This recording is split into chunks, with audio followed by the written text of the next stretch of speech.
Yeah, hello everybody, welcome to this quick video reacting to this specific game week, and more specifically that on screen there. Objectively, it isn't the worst bench boost in FPL history. However, subjectively, it could be argued that is one of the worst bench boosts ever. And it's down to simply, well, apparently, according to some, a skill issue. It's got nothing to do with a skill issue. It's literally a case of, as Ray's just messaged me, that apparently got a green arrow. It's literally a case of the fact that I had a brain fart and completely forgot about pressing deactivate on the bench boost. And somehow, by some miracle, Areola has come through and got 8 points because it's looking likely he's going to get a bonus point.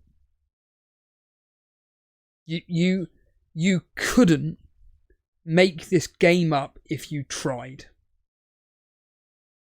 I'm on a total of 56 points. When you add in bonus, it's about 57, 58 points.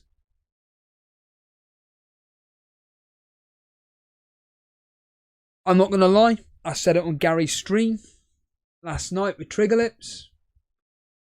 I pretty much said that that was probably the worst part of a game week I think I've ever been part of. There's been some bad game weeks that I've been part of. To name one, every single 3 PM kickoff. Legitimately, whenever I was doing the 3 PM watch-alongs, I would always have a player have a penalty either saved or they'd miss it.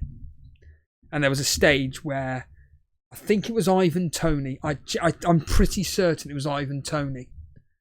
And I said, if this player misses a penalty, because he was my captain or he was my differential, the point being is that if he misses, I'm ending the stream. And lo and behold, the first ever penalty that Ivan Toney misses is the one time I had him, I just went, turn it off. Last night was the first time since I sat on the toilet about 3 years ago now. It was during the coronavirus era. I sat on the toilet and I was hovering my button over delete. I was hovering my finger over the delete button because I couldn't deal with it anymore. I couldn't deal with investing so much time and energy into this and getting nothing. Getting no reward. Getting no points within the game. It was fucking shit. And yesterday was the first time where I felt like fucking shit. And as I stated on the stream last night, I needed to speak to Ray. Now, he couldn't talk to me. I couldn't talk to him. He was busy with family. And essentially, I needed to hear from him regarding a response, specifically to my voice messages regarding what have I done? What the fuck have we done? We had the moment yesterday with the panic transfers because we knew we were playing bench boost. The thing is, at the time, we weren't rationally thinking. And we were just, all we had in our heads was, we're playing bench boost, we're playing bench boost, we're playing bench boost. And then, we've literally, I think it was like 1:28, while me and Ray were talking on the phone, we both agreed, don't play bench boost. You know what? Just play this team that's on the screen right now, right there, that you're looking at. Just play that team. Play a 3-5-2. Oh, no, sorry, a 3-4-3, but don't play bench boost. And we'll just play bench boost on the final day of the season. Now, during this whole time, I'd completely forgot to deactivate bench boost. And we've had potentially one of the most bizarre... Again, objectively, this is probably one of the most bizarre game weeks in the history of FPL. I know there's been some really weird game weeks. Off the top of my head, I'm thinking when Bournemouth lost 9-0. Ironically, when Scott Parker lost his job. But Bournemouth lose 9-0 and Salah gets nothing. However, other teams and other players brought in points, and it kind of, it was absolutely at the time gutting. But your other players kind of pulled through. This particular game week has been absolutely bonkers. I was looking at it yesterday on whoscored.com. And I went to see, for argument's sake, the last time Brighton kept a clean sheet in the Premier League. So they kept a clean sheet against Nottingham Forest in the FA Cup, if you remember, when it ended 0-0. And that match was absolutely atrocious. That match was abysmal. Well, the last time that Brighton kept a clean sheet was way back, I believe in February when I looked. February was the last time Brighton kept a clean sheet. So they had their, like I stated there, their 0-0 against Nottingham Forest on the 29th of March. And prior to that, they beat Southampton 4-0. That was the last time they kept a clean sheet in the Premier League prior to Wolves. And then when you look at Wolves, a team who you'd at least expect to score. It's not the result, or more specifically, it's not the outcome that shocked me in that. It's the fact that Wolves didn't score. The last time Wolves didn't score, and you can kind of negate the fact that they didn't score against Man City. But prior to that, the last time Wolves didn't score in a game was against, I believe it was Arsenal, on the 25th of January. The last time Wolves failed to score in a game was against Arsenal on the 25th of January.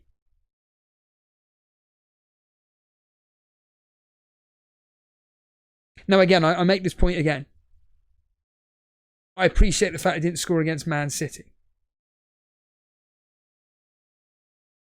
But a lot of us, including people like Ray that are very good at score predicting, all thought Wolves would at least score against Man City. But either way, I mean, ironically, I put it as 2-0. But the point we're standing is that for Wolves not to score against Brighton is genuinely a shock result. Now, there are people out there that captain Cunha, Alf PL being one of them. I even looked at Everton and I was thinking, when in the fuck do Everton score 3 goals? Now, they score a lot of 2s. A bit like today. All the results have been 2, 2, 2, 2, 2, 2, 2, 2.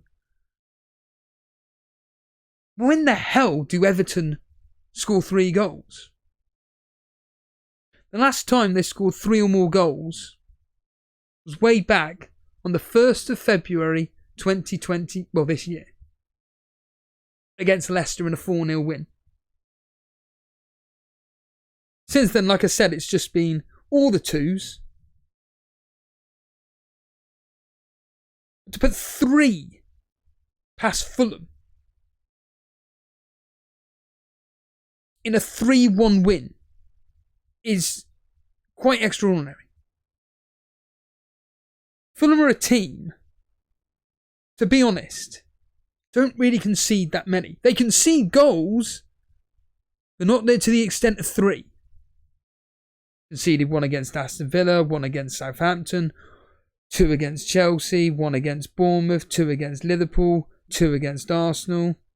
But the last time they conceded 3 was in the FA Cup against Crystal Palace. But in the Premier League, and I'm going to have to scroll up here, the last time they conceded 3 goals in the Premier League was when? on the 14th of January this year against West Ham in a 3-2 loss.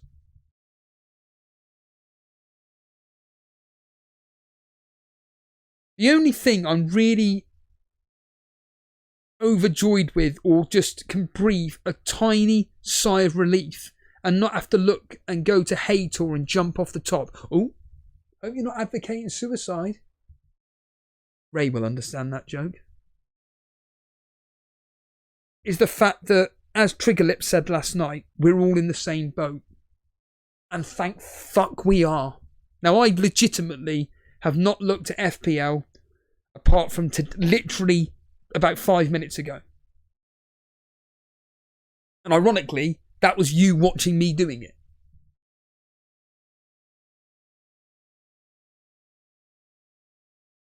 Yesterday, if we had no team leaks, or if the team leaks came through after, which would have made no difference, but if they had come after the deadline, I'd have been dejected that Marmouche wasn't playing. Still would have played the bench boost anyway, and whatever happened. But that whole team leak scenario, and if you haven't seen Triggerlip's impassioned rant describing these people as vermin, which I agree with, vermin. Go out your way and watch it. It's like, what is it? The Major says in Fawlty Towers, they're vermin, Fawlty. Well, we got to live, what does he say? Love and forget. His tail was that long. Did you just say a rat? Yes, vermin. Yeah, he's right. They are fucking vermin. They're monetising off people. People pay to get team leaks. Now, whatever people do with that information, they do with the information. If we didn't get this team news,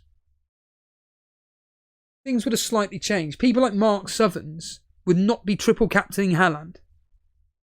People like D-Unit would not be triple captaining Haaland. People like me would not be bringing in Haaland for a hit to then captain him. These are simple facts, and like I stated on Gary's stream last night, and like I state, go out your way and watch Gary, aka FPL have a beer, and watch Triggerlips' rant. If you don't want to go on that, go on Triggerlips' own channel and watch his rant from this morning.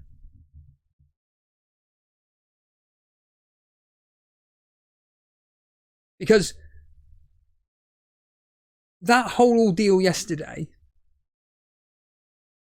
for me, will show you the kind of people that consume FPL.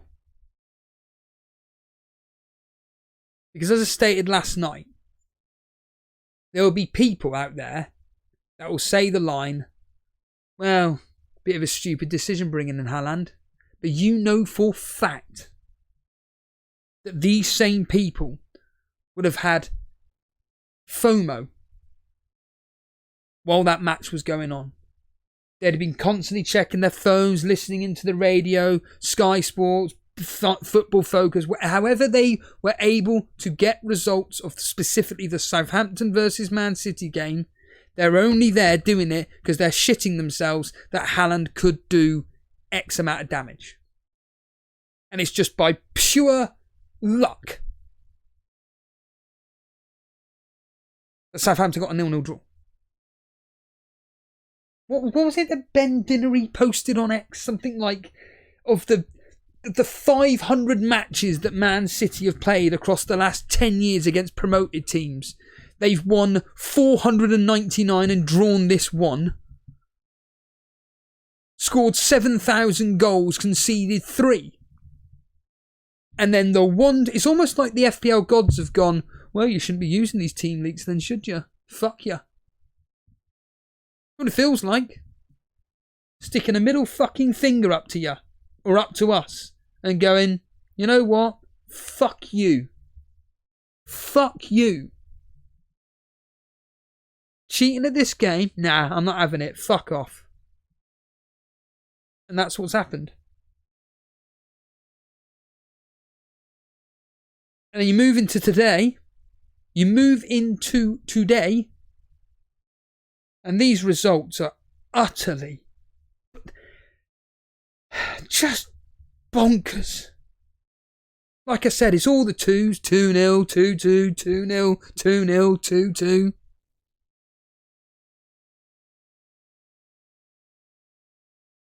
Of course, Jacob Murphy, as Ray predicted, of course he's gone and got an assist. Salah didn't win me any money. Damn, shame really. Put 50p on him to score 2 or more goals. 50p on him to get a goal or assist. Thank fuck that didn't happen. West Ham winning 2-0. When on earth do West Ham keep clean sheets? When? Well, let's find out as I scroll through the fixtures of this season for West Ham. When on earth was the last time West Ham kept a clean sheet in the Premier League?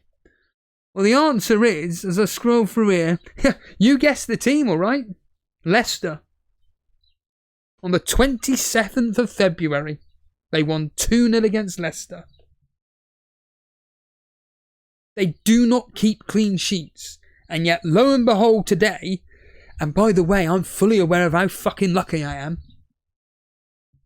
they get a clean sheet against Man United.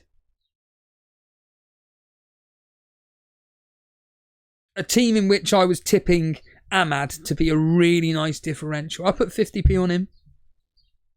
Because betting's great. Isn't it, Ray?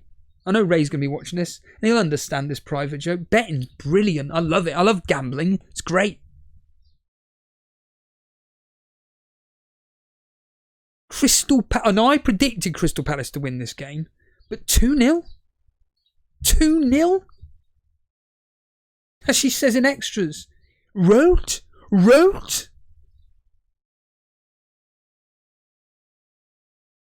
2-0 against Tottenham. Munoz, of course, coming through with an assist. And like Triggerlip said, he was concerned about the fact that playing Henderson, it was to kind of cover Munoz. But lo and behold, again, Munoz has come through with an assist. But this result here is disgraceful. And I saw, me and my mum was just watching BBC News, saw that the Nottingham Forest owner came onto the pitch after the game to confront Nuno, and you can see tensions arising there. I thought tensions were going mad in my head when thinking about yesterday. But think about how well Nottingham Forest have done this season, and the last several weeks they've absolutely blown it. The first time in, do you know what? I can't even think off the top of my head. A team like, well, I suppose Leicester, I guess. Would it be Leicester the last time a team of, say, Nottingham Forest quality in the sense of the non-traditional top 6 or non-traditional top 4?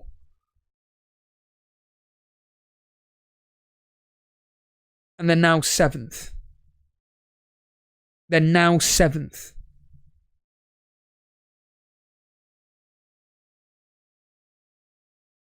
Last 6 fixtures, loss, win, loss, draw.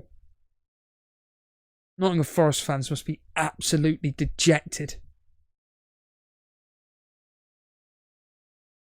And the race for the Champions League, as I keep stating, the teams that we want to be looking at going into the last game are the ones that are fighting for places. And that's why I really like Triggerlips's Isaac out for Watkins, even though ironically Isaac plays for a team that are fighting for Champions League, but he's been off form. Not really returning what we're wanting him to return.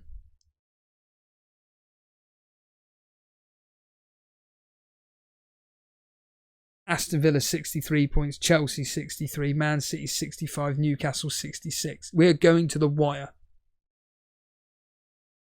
We are going to the wire with that.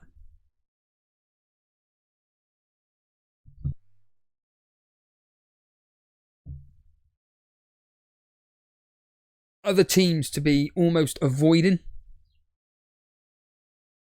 Tottenham and Man United, even though I so wish Ahmad did something today. I really do wish he came through with something today, just as that differential pick.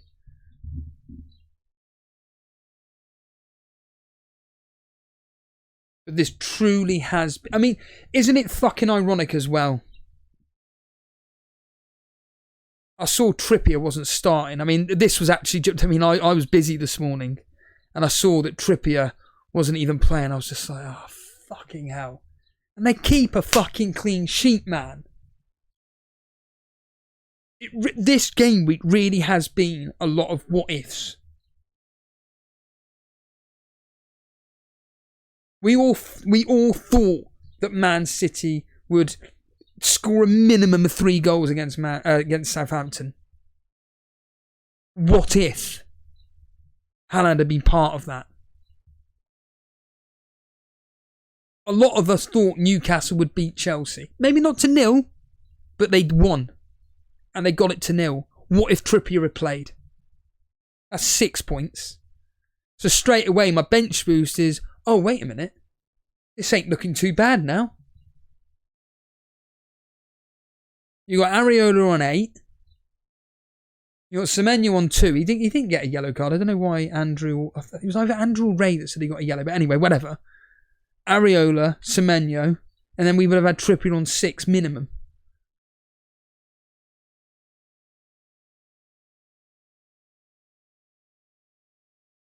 If me and Ray had just left the team as it was, I don't know what specifically the outcomes would have been. I could easily do the maths, but I'm not going to do it now. But it really has been a game week of what-ifs. And I've come out of it. I honestly have not been on X. I've posted 2 posts on X, but I haven't actually been looking at the news feed whatsoever. I'm not going to be doing that until at the earliest tomorrow. I haven't missed it in the slightest. I'm not addicted to it. But I do like posting silly little memes. Usually about suicide. Woo! It's a lot of fun, that. But certainly, after yesterday's complete, utter dejection and deflation, as Ray's just messaged me, we're coming away with a... I don't even know how a green out. In mini leagues, it's done now.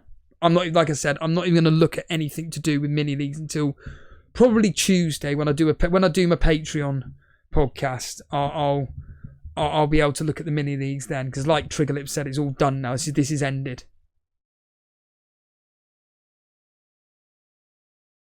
But like I state, what if? What if?